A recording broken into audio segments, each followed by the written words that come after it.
Bill Gates famously once said how if you're born poor, it's not your fault. But if you die poor, it's totally your fault. Now, with over 1,700 millionaires being made every day in US alone, according to Fortune, the question is why are people still struggling? And what are the mistakes, the thoughts, and the beliefs that they're having that's keeping them poor? Well, in today's video insider, this is what I'm going to be revealing to you today, as I'll be breaking down the 5 signs you'll never be rich. So make sure to pay close attention to every single one of these signs, because this may be the very blockage you're having right now that's keeping you from creating the life you truly want. So make sure to pay close attention, and without further ado, let's go on to the first sign, which is you blame others. I hear this all the time from broke people out there. They say, Tim, you don't understand. I can't get results because I'm too old, I'm too young. It's my country, it's my government, it's my parents. They put blame on everybody else apart from themselves. You know, there's a great quote that went on lines of how 2 men sat behind bars.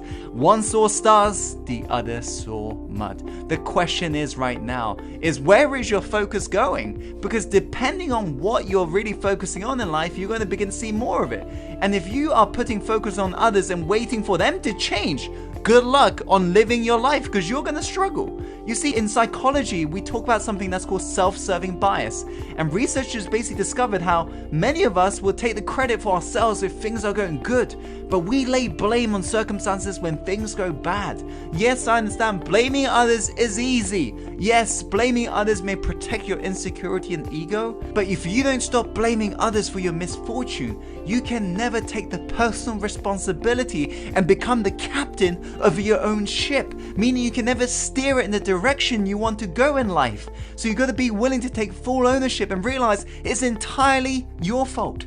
If you aren't proud, or if you haven't got yourself to where you want to be, realize it's your fault. You got yourself here, and now you got to get yourself out. So let's make it happen and take full ownership. Let's go on to the second sign, which is you justify why money isn't important. Let me put this bluntly. Anyone who says that money isn't important doesn't have any. You see, whatever beliefs you got right now in regards to money is either drawing it closer towards you or away from you. The question is, what are your beliefs right now? Because rich people understand the importance of money and the place it has in our society. On the other hand, poor people validate their poor thinking by using irrelevant comparisons. No thought lives in your head rent-free. You end up paying for every negative thought as well as your beliefs right now. And as you're growing up, it's very likely you believe these negative statements that the society told you to believe, such as money is the root of all evil, rich people are greedy. But when you begin to believe this, realize that you are beginning to push money away from you. And logically, think about this. You saying money is not important, I'd rather have happiness, it's like me saying I'd rather have my freaking arm than a leg. Why can't you have both? That's the question. Because all money is simply a magnifier. It magnifies who you are at the core. Yes, there are douchebags with money, but at the same time, there are kind, warm-hearted people with money as well. So realize that. Let's go on to the third sign, which is you buy things you can't afford. You see, there's no point trying to buy things you can't afford with money you don't have to impress people you don't like. What's the point of that? It's incredible how many people I see walk around the planet today simply trying to impress the Joneses and be willing to get into debt for it. So next time you receive a lump of cash, resist that urge to splash out on something such as a trendy piece of clothing and a new gadget. Yes, the instant gratification may feel good, you may feel special, but in reality, the typical millionaire isn't all Hollywood glitz and glamour. Many live below their means, investing and budgeting money diligently and spending it intelligently, and they only treat themselves if they can actually afford it.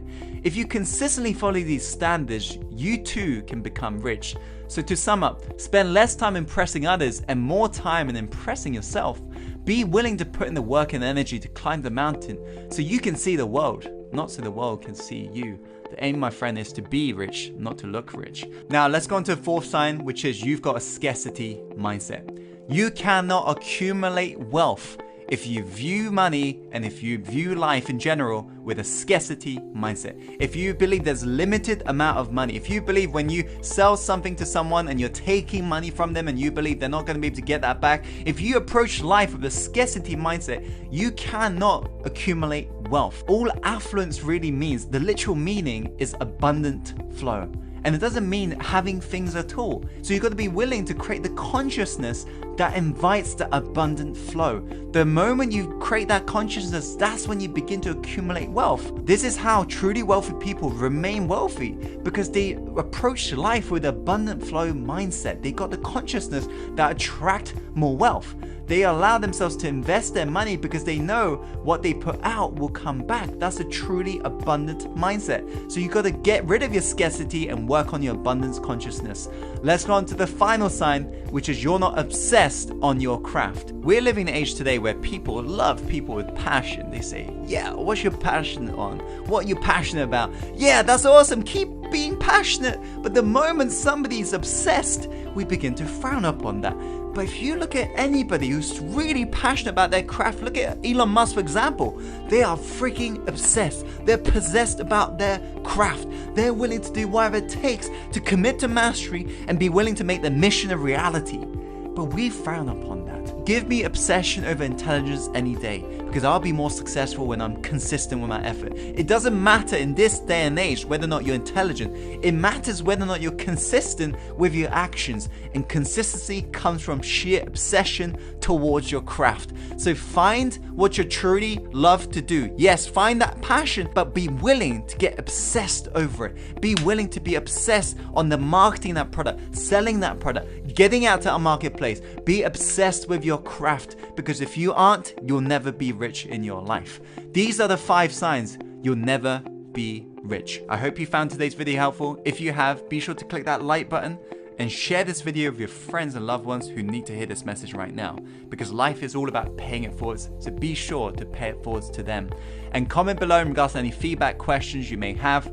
And as always, follow your heart and take action and go live the life you're truly born to live. I'll see you on the next video soon. Take care.